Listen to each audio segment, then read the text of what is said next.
নমস্কার বন্ধুরা, কাকলির রান্নাঘর উইথ ভিলেজ ফুডে সবাইকে স্বাগত জানিয়ে আজকে আমি আপনাদের সাথে শেয়ার করবো পাকা তালের সপ্তপুরি পিঠা। এর আগে হয়তো আমরা সপ্তপুরি পিঠা বাড়িতে বানিয়ে খেয়েছি, তবে আজকে আমি সবচেয়ে সহজ পদ্ধতিতে আর সম্পূর্ণ নতুন রকম ডিজাইনে বানাবো। এতে করে পিঠাটা দেখতেও খেতে দুটোই খুবই ভালো লাগবে। তাছাড়া এখন তো ভরপুর বর্ষাকাল চলছে, আর এই সময় পাকা তাল কিন্তু বেশ ভালোই পাওয়া যাচ্ছে, সে গাছের তালও কিংবা বাজারে কেনা। তো বাড়িতে কিন্তু কম বেশি সবাই নিশ্চয়ই তালের পিঠা বানাচ্ছেন। তো আপনারা যদি এই সপ্তপুরি পিঠাটা বাড়িতে একবার বানান, বাড়ির সবাই দেখবেন ভীষণ খুশি হবে। তো আজকের রেসিপিটা আপনারা প্লিজ প্রথম থেকে শেষ পর্যন্ত দেখতে থাকুন, আশা করছি খুবই ভালো লাগবে। আর যে সকল বন্ধুরা এখনও পর্যন্ত নতুন, তারা যদি ইউটিউব থেকে দেখেন তাহলে চ্যানেলটিকে সাবস্ক্রাইব এবং ফেসবুক পেজ থেকে দেখলে পেজটাকে ফলো করে আমার পাশে থাকবে। তাহলে এখন রান্নাঘরে চলে যাবো, আজকের রেসিপিটা শুরু করে ফেলবো। তো একটা মাঝারি সাইজের পাকা তাল নিয়ে নিয়েছি, তালটাকে ছাড়িয়ে এখন পরিষ্কার করে নেব, তারপর তালের পাল্পটা বের করে নেব। অন্যান্য বছরের তুলনায় এবছর বর্ষাটা যেন একটু বেশিই হচ্ছে, তাই গাছের তালগুলো খুব তাড়াতাড়ি পড়ে যাচ্ছে। আজকে গ্রেটারের সাহায্যে আমি তালের পাল্পটাকে বের করে নেব। তো এর আগে আমি চুবড়িতেও তালের পাল্প বের করেছি, এছাড়াও আরও অনেক সহজ পদ্ধতি আপনাদেরকে দেখিয়ে দিয়েছি। যার যেটা সহজ মনে হবে, হাতের কাছে যেটা থাকবে সেটা দিয়েই আপনারা তালের পাল্পটা বের করে নেবেন।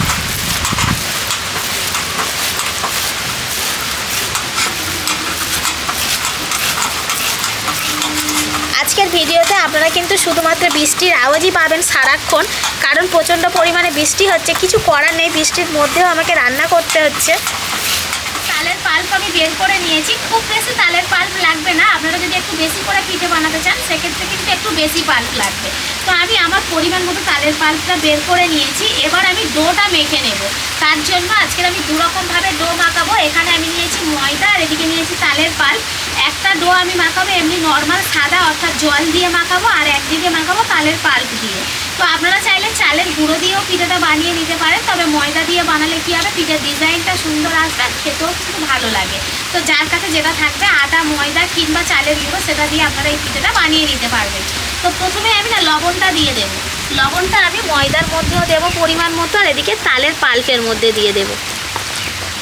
তালের পাল্পে লবণটা দিয়ে একটু মিশিয়ে নেব লবণটা।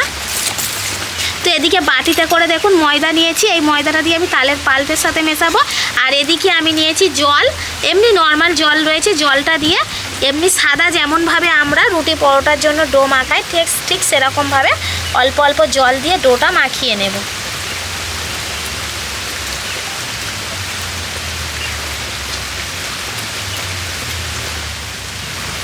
বাকি ময়দাটা আমি তালের পাল্পের সাথে মেশাবো।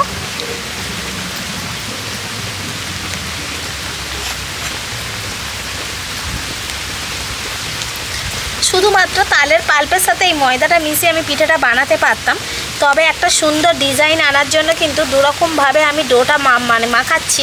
আপনারা শুধু দেখতে থাকুন কত সুন্দরভাবে পিঠাটা আমি বানাই, বাচ্চারা দেখলেই খুশি হয়ে যাবে।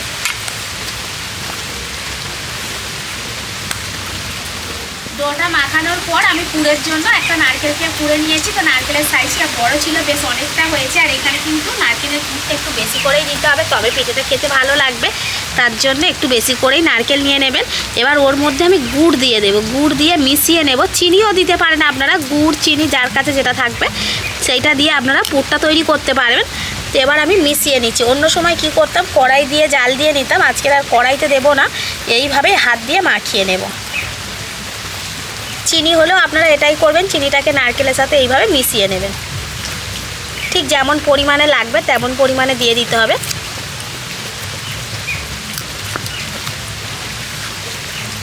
এবার আমি যে দুটো ডো মাখিয়ে রেখেছিলাম সেই ডো দুটোকে নিয়ে নেব, রুটির মতো করে বড় করে বেলে নেব। যদি আপনাদের কাছে ছোটো বেলন থাকে সেক্ষেত্রে কিন্তু লেচি লেচি করে ভাগ করে নিতে পারেন। যেহেতু আমার পাথরটাও বড় অনেকটাই, সেজন্য আমি একেবারে একটা গোটা ডো নিয়ে নিচ্ছি, নিয়ে বড় করে বেলে নেব।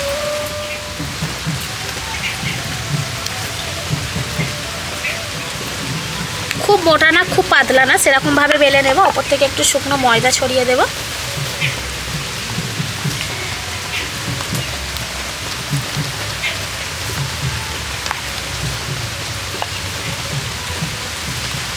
তো একটা রুটি আমি বেলে নিয়েছি, দেখুন কতটা বড় হয়েছে। আর ঠিক এই রকম ভাবে বেলেছি, খুব পাতলা করিনি আবার খুব মোটা রাখিনি। তো এটাকে সাইডে সরিয়ে রাখবো। ঠিক একই রকমভাবে তালের যে ডোটা মাখিয়ে রেখেছিলাম সেটাও বেলে নেব।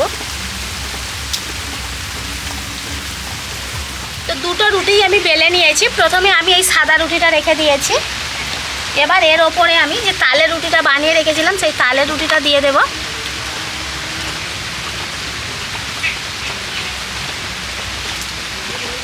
বেলে রেখে দিলে কিন্তু একটু ছোট হয়ে যায় ময়দার রুটি, তো এইভাবে মানে সমান করে দেব।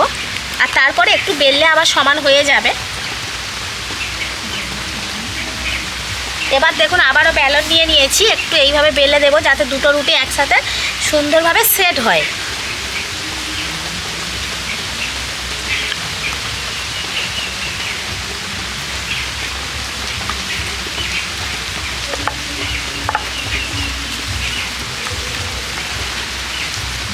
দুটো রুটি একসাথে ভালোভাবে সেট করে নিলাম। এবার ছুরি নিয়েছি, ছুরি দিয়ে মাঝখান বরাবর এইভাবে কেটে নেব।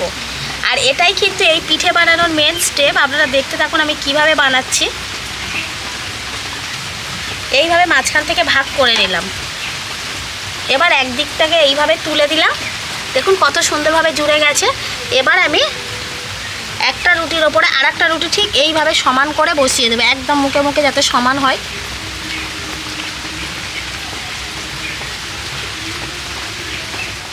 আবারও বেলনের সাহায্যে এইভাবে ওপর থেকে বেলে নেব। এতে করে কি হবে, সবগুলো রুটি একসাথে সুন্দরভাবে সেট হয়ে যাবে, কোনো রকমভাবে আর ছেড়ে যাবে না।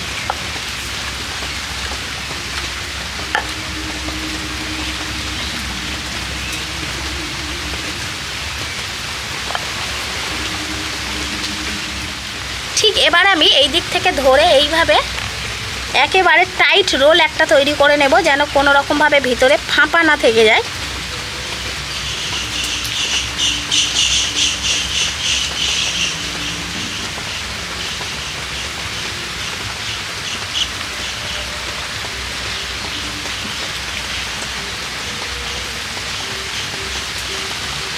এই দেখুন একদম মুখে মুখে কিন্তু জুড়ে নিতে হবে। এবার এই মুখটাকে সুন্দর করে এইভাবে চেপে জুড়ে দিতে হবে। প্রয়োজন পড়ে একটু জল দিয়ে আটকে দেবেন যাতে না ছেড়ে যায় পরে। মুখটা দেখুন কত সুন্দর লাগছে দুটো কালার একসাথে মিশে। এবার আমি ছুরি দিয়ে একদম সরু সরু করে লেচি কেটে নেব। যেহেতু এটা রোলটা মোটা হয়েছে তাই একদম সরু সরু করে লেচি কেটে নিতে হবে, খুব বেশি মোটা করার দরকার নেই। ঠিক এইভাবে সুন্দর করে কেটে নিতে হবে। এই দেখুন এখন থেকে কত সুন্দর লাগছে। এই রকমভাবে যদি সরু সরু করে কাটি তাহলে কিন্তু অনেকগুলো পিঠে হয়ে যাবে।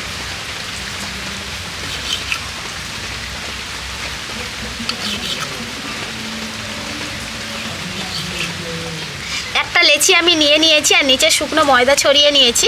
এবার ওপর থেকেও হালকা করে একটু শুকনো ময়দা দিয়ে দেব, দিয়ে একটু বেলে নেব। খুব বেশি মোটা খুব বেশি পাতলা করে বেলবো না, মাঝারি মাপে বেলে নেব।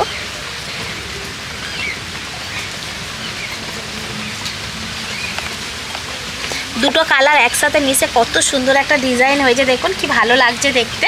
এবার একটা কানা কাটা বাটি নিয়েছি, এরকম বাটি বা গ্লাস যে কোনো একটা কিছু নিয়ে নেবেন যার ধারটা এরকম কাটা থাকবে। এবার এই মাপে আমি কেটে নেব। এতে করে কি হবে, প্রত্যেকটা পিঠে একই রকম মাপের হবে আর গোল গোলভাবে কিন্তু বেলা যাবে। একটা হয়ে গেল। তো এইরকমভাবে আমি সবগুলো লেচিকে বেলে নেব।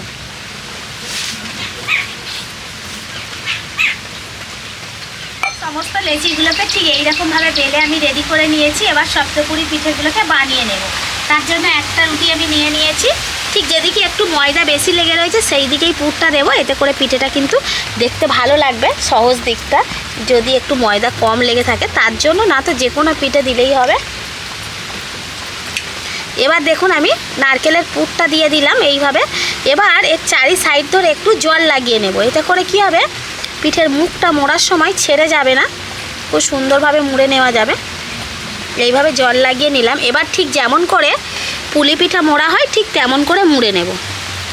দুটো দিক এইভাবে ধরে সুন্দর করে মুখটাকে মুড়ে নেব। দুটো আঙুলের সাহায্যে এইভাবে চেপে মুখটাকে জুড়ে দিতে হবে যেন মুখটা ছেড়ে না যায়।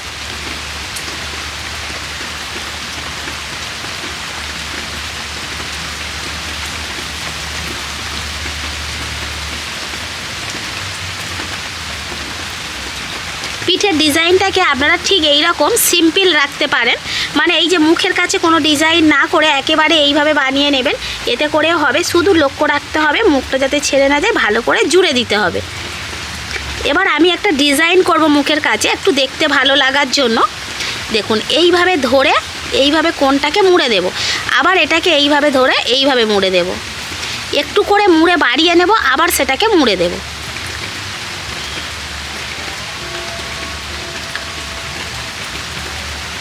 এই ডিজাইনটা আপনারা করে নিতে পারেন, একেবারে সহজ একটা ডিজাইন।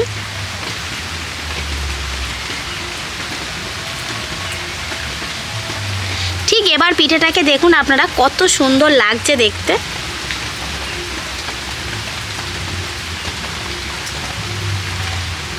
এই সাইডটাও দেখুন, ঠিক একই রকমভাবে আরও একটা পিঠে বানিয়ে নেব।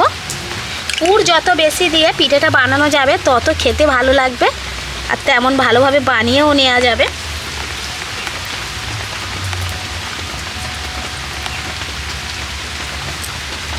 যদি আপনারা চালের গুঁড়ো দিয়েও পিঠেটা বানাতে যান, একটু এইভাবে জল লাগিয়ে নেবেন, তাহলে কি হবে পিঠেটা ছেড়ে যাবে না।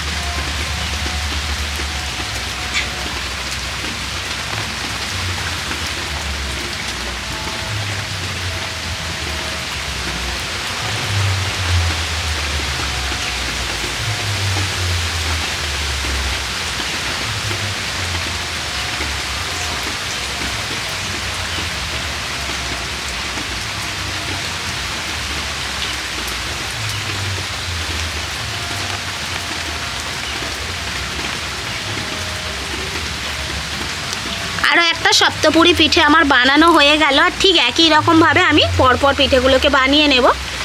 সবগুলো সপ্তপুরি পিঠে আমি বানিয়ে নিয়েছি, দেখুন দেখতে ঠিক এরকম হয়েছে। তো পিঠেগুলো চাইলে আপনারা ভাবিয়েও নিতে পারেন, আবার তেলে ভেজে নিতে পারেন, তবে আমার মনে হয় সপ্তপুরি পিঠা তেলে ভেজে নিলে খেতে বেশি ভালো লাগবে। তো পিঠেগুলোকে এবার আমি ভেজে নেব, তার জন্য কড়াইতে কিন্তু আমি সাদা তেল গরম করতে বসিয়ে দিয়েছি, তেল গরমও হয়ে গেছে। এবার আমি পিঠেগুলো তেলের মধ্যে দিয়ে দেব। মাঝে মধ্যে যখন হাওয়া হচ্ছে তখন কি হচ্ছে, একটু বৃষ্টি জল আর কি গাছে যে লেগে রয়েছে, তো এসে একটু তেলের মধ্যে পড়তে, তাই আওয়াজটা হচ্ছে।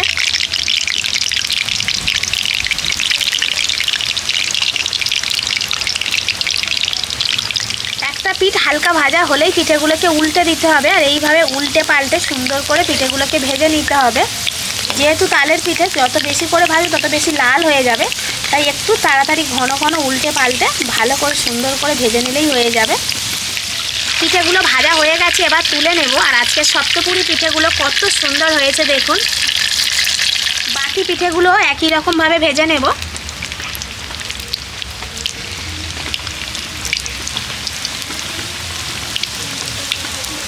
সবগুলো সপ্তপুরি পিঠে আমার ভাজা হয়ে গেছে দেখুন, ভাজার পরেও কিন্তু অপূর্ব লাগছে। পিঠেগুলো তো পুর দেওয়ার পর একটু মানে বেশি ভর্তি ভর্তি লাগছিল, তারপরে ফুলেছেও দেখুন কত সুন্দর। প্রতিটা সপ্তপুরি পিঠা কত সুন্দর হয়েছে শুধু দেখুন। মানে এরকম একটা সুন্দর ডিজাইনের পিঠে কেউ দেখলে না খেয়ে থাকতেই পারবে না। পাকা তালের সপ্তপুরি পিঠাটা দেখুন কতটা লোভনীয় হয়েছে, ভিতরটা পুরোটাই নারকেলের পুরে ভরা। তাল দিয়ে তো আমিও অনেক রকমের পিঠা আপনাদেরকে দেখিয়েছি, আপনারাও হয়তো অনেক রকমের পিঠা বানিয়ে খেয়েছেন, তবে আমি বলবো এই সপ্তপুরি পিঠাটা হচ্ছে সবথেকে সেরা একটা পিঠা, যে পিঠাটা সুন্দরভাবে বাড়িতে খুব সহজ পদ্ধতিতে বানিয়ে নেওয়া যায়, আর খেতে দুর্দান্ত লাগে। বাড়িতে একবার বানালে দেখবেন বাড়ির সবাই বারবার বানাতে বলবে। তো বন্ধুরা, এখন তো পাকা তালের ভরপুর সিজন চলছে, আপনারা তাল দিয়ে অবশ্যই করে এইরকম পদ্ধতিতে একবার বাড়িতে পিঠে বানিয়ে দেখুন। পুলি পিঠা তো কেউ খেতেই চাইবে না, এই পিঠেটাই বারবার বানাতে বলবে। তো আমার আজকের এই পাকা তালের সপ্তপুরি পিঠা রেসিপিটা আপনাদের কেমন লাগলো সেটা অবশ্যই কমেন্ট করে জানাবেন, আর ভালো লাগলে লাইক কমেন্ট শেয়ার এবং সাবস্ক্রাইব করে আমার পাশে থাকবেন, আর আমার নিত্য নতুন রেসিপিগুলো এইভাবেই দেখতে থাকবেন। তাহলে আজকের মতো এখানেই শেষ করছি। সবাই ভালো থাকবেন, সুস্থ থাকবেন, দেখা হবে পরের রেসিপিতে।